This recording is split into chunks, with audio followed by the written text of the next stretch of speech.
Dua orang warga negara Australia yang menjadi pelaku kasus penembakan di Villa Casa Cantasia 1 Desa Munggu dituntut 18 tahun penjara. Jaksa menilai pelaku atas nama Mevlut Choskun usia 22 tahun dan P.A.I. Medelmore Tupou usia 26 tahun terbukti telah terlibat dalam pembunuhan berencana yang menewaskan Zivan Ratmanovic dan melukai Sanar Ghanem.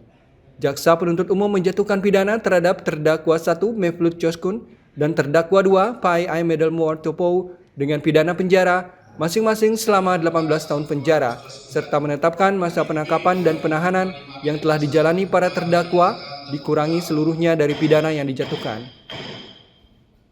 Jaksa penuntut umum juga menetapkan sebanyak 92 jenis barang bukti seperti 3 butir proyektil, 19 butir selongsong peluru, 62 serpian proyektil, serta 1 buah palu godam sepanjang 85 cm berwarna oranye.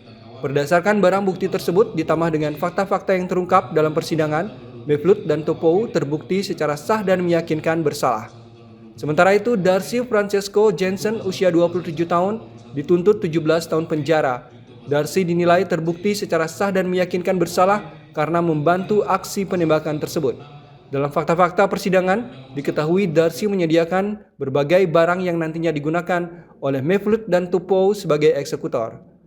Darcy dituntut dengan pasal yang sama dengan Mevlut dan Tupou. Dalam pembuktian unsur-unsur, jaksa penuntut umum menyebutkan mengenai pemenuhan unsur memberi bantuan dalam terjadinya tindak pidana dan unsur mengenai senjata api, amunisi, bahan peledak, gas air mata atau peluru karet. Seusai persidangan, kuasa hukum dari Mevlut, Tupou dan Darcy sama-sama mengatakan akan mengajukan nota pembelaan atau pledoi pada Senin 9 Februari mendatang. Salah satu poin dari nota pembelaan tersebut adalah mengenai lamanya masa pidana penjara dalam tuntutan jaksa. Ya, tentunya kita menghargai proses hukum. Kita akan lakukan sesuai dengan agenda selanjutnya. Kita akan menyusun nota pembelaan yang akan kita bacakan untuk sidang minggu depan. Walaupun tadi saya mintanya 2 minggu, tapi ya hakimnya mengabulkan 1 minggu, ya udah apa boleh buat, kita akan siapkan nota pembelaan kita. Paling itu aja. 18 tahun nanti akan kita tuangkan di dalam nota pembelaan saya karena persiapan apa saja yang nanti akan dilakukan? Ya, kita akan menyusun sesuai dengan fakta-fakta persidangan, dengan data-data yang kita miliki. Kita bakal nyusun semaksimal mungkin lah. Di sisi lain, kuasa hukum korban, Sahri Latif, mempertanyakan keputusan jaksa untuk menuntut kedua pelaku utama dengan pidana 18 tahun penjara. Hal tersebut dikarenakan terdapat 3 pasal yang diganjar kepada para pelaku dan semua unsur telah terpenuhi. Ada beberapa poin yang kami mau tegaskan bahwa dalam persidangan mulai hari pertama dakwaan dibacakan sampai saat ini, 1, terdakwa Darcy Jensen tidak terbukti bahwa dia mengetahui pembantuan tindak pidana tersebut sebelum, pada saat terjadi, dan sesudah. Terdakwa Darcy Jensen mengetahui setelah lebih dari 48 jam terjadi. Setelah dia cek itu di news dan lain sebagainya, dia mengira-gira apakah ini, ya itu satu. Menurut jaksa penuntut umum, hal yang memberatkan ketiga orang terdakwa tersebut adalah perilaku mereka menyebabkan Zivan Ratmanovic meninggal dunia dan saksi korban Sanar Ghanem mengalami luka-luka. Tindakan tersebut juga dinilai mengganggu keamanan dan ketertiban bagi masyarakat Bali. Sementara, hal-hal yang meringankan para terdakwa dalam persidangan mengakui perbuatannya telah melakukan tindak pidana dan berterus terang dalam memberikan keterangan di persidangan. Para terdakwa juga menyesali perbuatannya. Laporan Sandra Gisela, Denpasar, Garuda TV.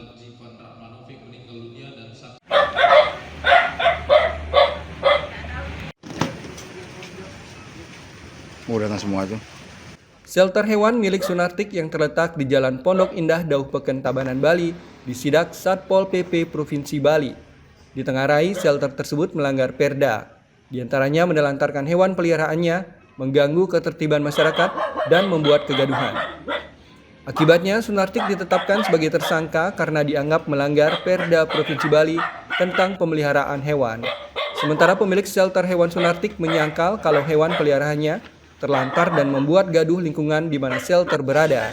Karena mulai dirinya menempati tempat tersebut, tidak satupun warga sekitarnya komplain, termasuk pemilik kontrakan, mempersilahkan Sunartik memelihara hewan, dan hewan yang dipelihara, seperti anjing dan kucing, tetap mendapat perawatan yang layak, diberi makan yang bergizi, dan tidak pernah dilepas liarkan. Anjing dan kucing peliharaan Sunartik secara bergantian divaksin rabies. Hanya saja, lokasi vaksin dari hewan peliharaan Sunartik ada di Gianyar.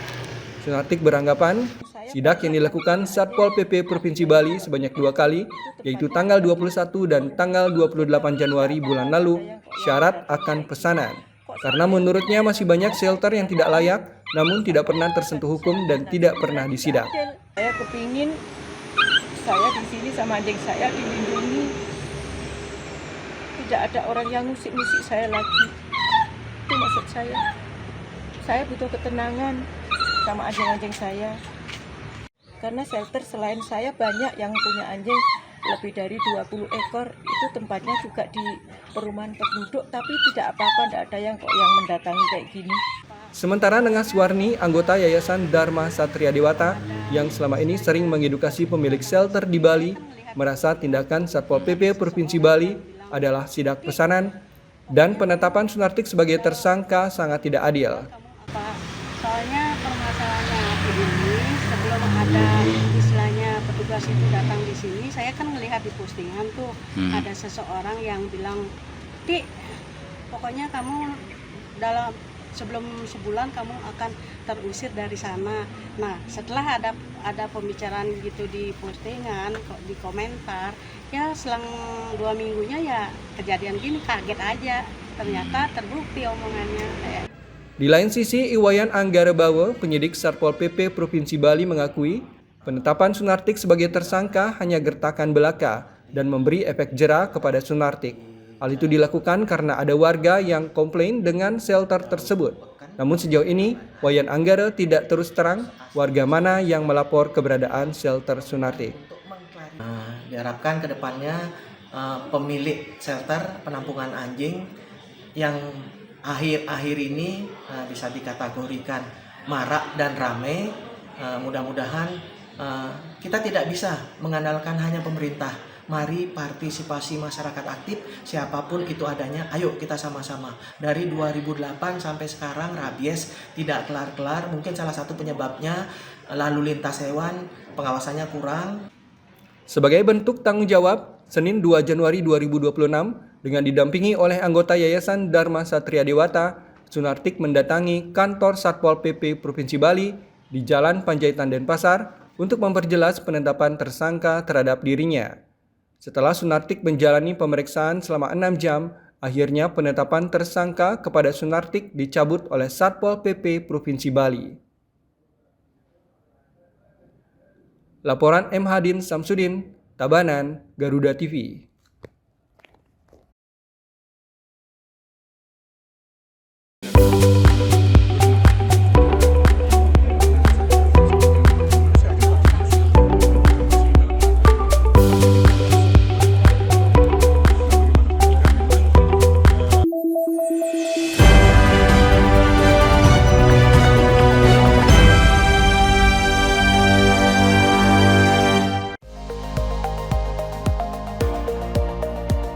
Pertanian Andi Amran Sulaiman menyebut, ekonomi terus bergerak cepat dan setiap perubahan membawa dampak besar.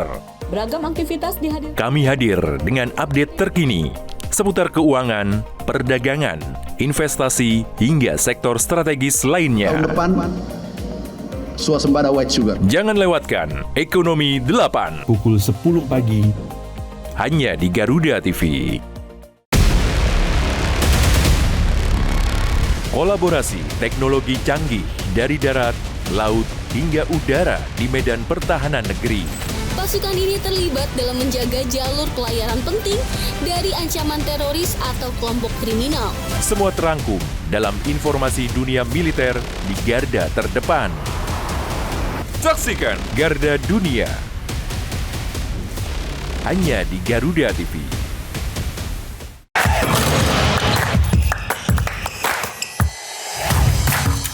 Hey Basket Mania, saatnya ngobrolin segala hal tentang dunia bola basket. Mengulas pertandingan terbaru, highlight pemain panas, fun facts, sampai tren dan drama di lapangan. Kita kupas tuntas bersama di Hoops Vibes. Setiap hari Minggu, pukul 1:30 siang, hanya di Garuda TV.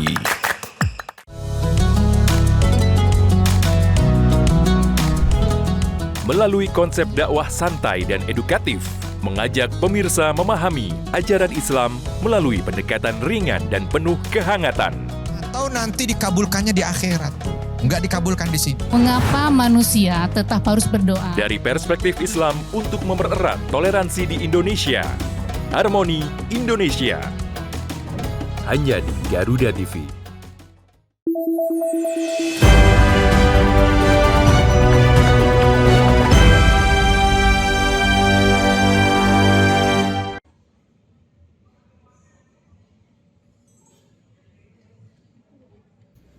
Isu kasus penularan virus Nipah di sejumlah negara menjadi perhatian pemerintah Kabupaten Badung.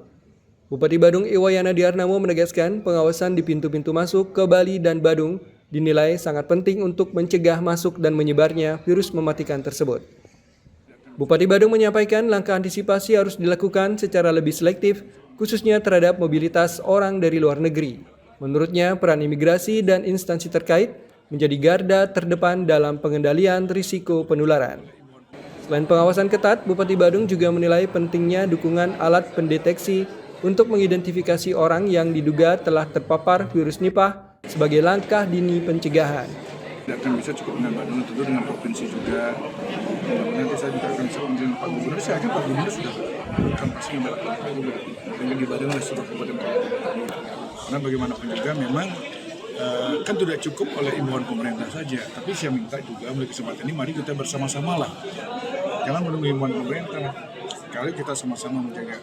Dan yang paling penting mungkin perlu ada satu pengendalian yang agak selektif nanti di pintu-pintu masuk nih, sama teman-teman yang dari imigrasi, ya, agar benar-benar agak selektif dan perlu juga disiapkan satu alat kontrol yang bisa mengetahui ya apakah mungkin ada yang harus dilakukan. Kita kan udah belajar pengalaman COVID-19 kemarin ya. Coba dari belajar pengalaman itu saya kira itu bisa dijadikan sebagai satu pedoman juga untuk menyikapi daripada virus Nipah ini. Menurut Bupati Adi Arnawo, pengalaman penanganan pandemi COVID-19 menjadi pelajaran berharga yang dapat dijadikan pedoman dalam menghadapi potensi ancaman virus Nipah. Ia berharap dengan pengalaman tersebut, pemerintah dan masyarakat dapat bergerak bersama dan lebih siap dalam melakukan antisipasi maupun penanganan jika sewaktu-waktu terjadi kasus. Pemerintah Kabupaten Badung menegaskan komitmennya untuk terus berkoordinasi lintas sektor demi menjaga keamanan kesehatan masyarakat Badung khususnya dan Bali pada umumnya. Laporan Gede Agung, Badung, Garuda TV.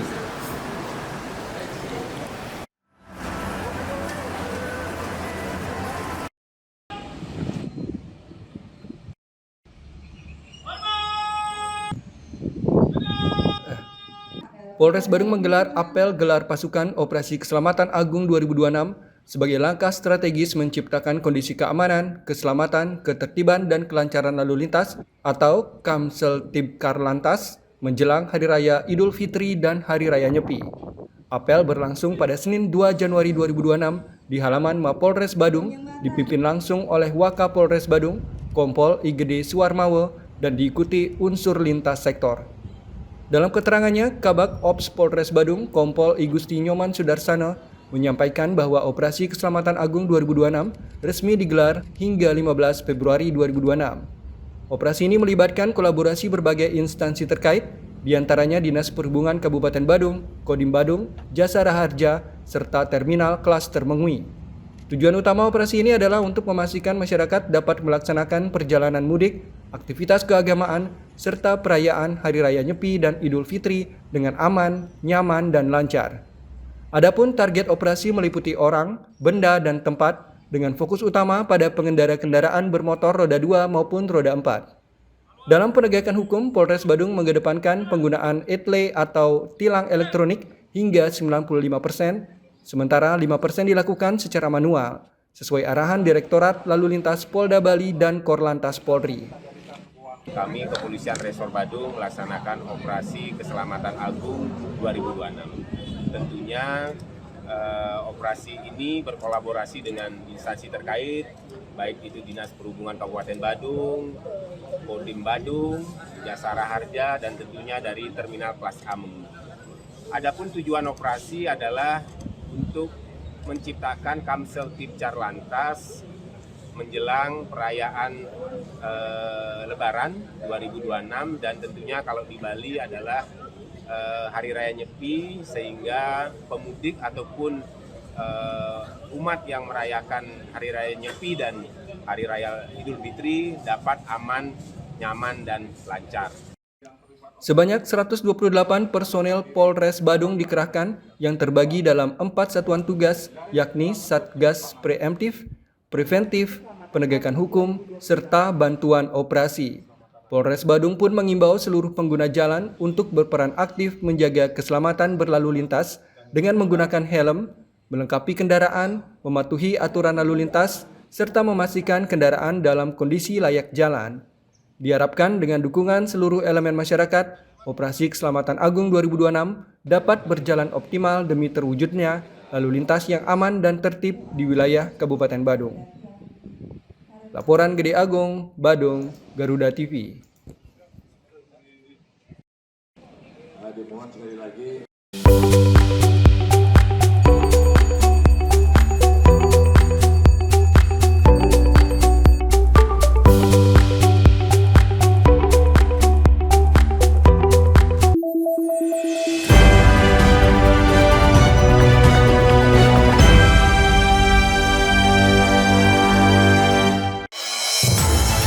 Dinamika peristiwa publik terus bergerak, informasi terkini, akurat, dan terpercaya.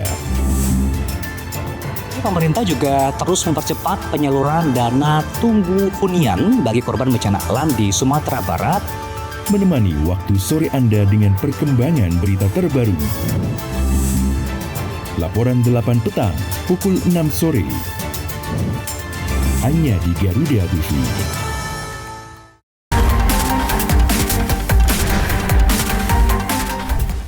Mengungkap kasus kriminal terkini di seluruh penjuru tanah air. Ulasan tajam tanpa ampun bersama para aparat. Tak ada tempat untuk lengah. Informasi penting yang membuat Anda lebih waspada. Kriminal Plus 62. Hanya di Garuda TV.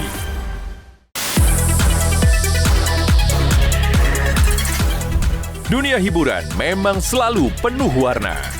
Drama panggung yang tak terlupakan hingga cerita cinta yang menghebohkan. Rahasia di balik kesuksesan para selebriti. Adegan intens, suasana lokasi yang menegangkan. Kehebohan apa saja yang terjadi saat ini. Saksikan Gosip Panas Selebriti. Hanya di Garuda TV.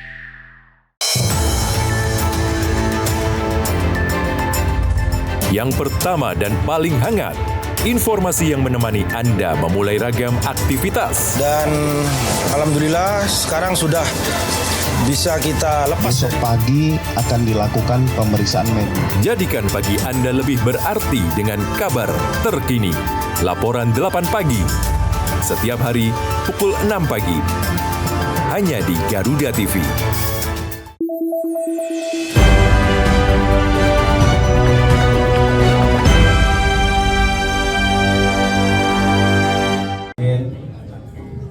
Rayang Dukun Titian Aturang. Desa Adat Karangasem resmi memiliki pemimpin baru untuk masa bakti 2025 hingga 2030. Anak Agung Made Kosalia, cucu terakhir Raja Karangasem, resmi dikukuhkan sebagai klien Desa Adat setelah menjalani upacara menjaya-jaya di pura pusat setempat. Dalam kepemimpinannya, ia berkomitmen memperkuat sinergitas antar tokoh lintas agama di wilayah kota Amlapura.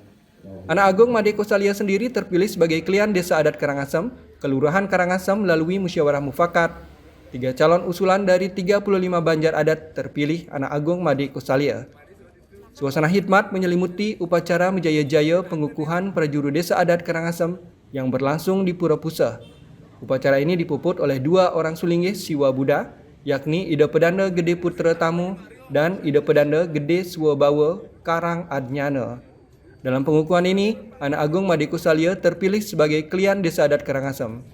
Terpilihnya keturunan Puri ini menjadi sejarah baru karena untuk pertama kalinya pasca berdirinya Desa Adat tahun 1849, Trah Puri kembali memegang tampuk pimpinan Desa Adat.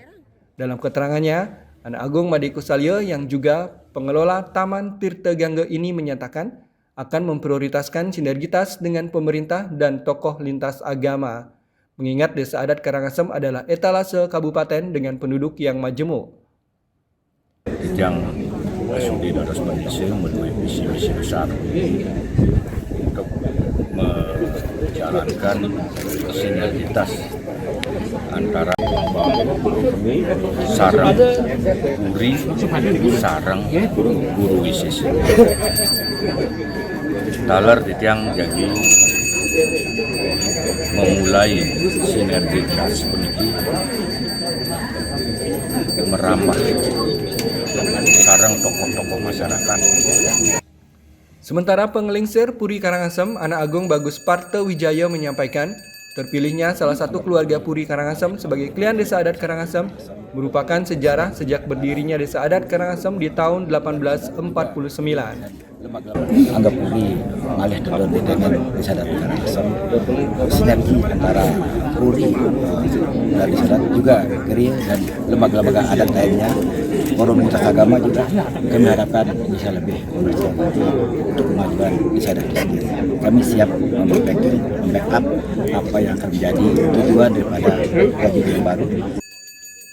Sebanyak 17 orang perjuru dari 35 banjar adat turut dikukuhkan yang terdiri dari komposisi wajah lama dan baru.